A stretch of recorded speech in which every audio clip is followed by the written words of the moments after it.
Narito ang 5 tips kung paano makakatipid ng pera. Una, gumawa ng budget.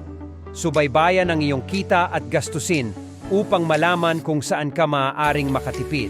Ito ay makakatulong sa iyo na maunawaan kung saan napupunta ang iyong pera. Pangalawa, magkaroon ng layunin sa pagtitipid.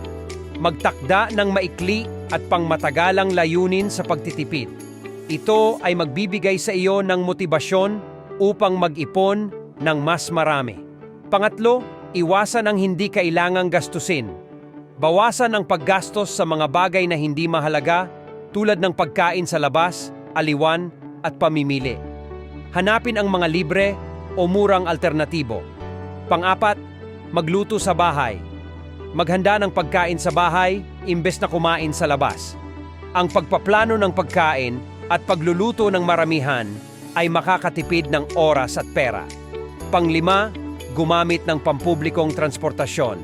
Kung maaari, gumamit ng pampublikong sasakyan, makishare ng sasakyan o magbisikleta imbes na magmaneho.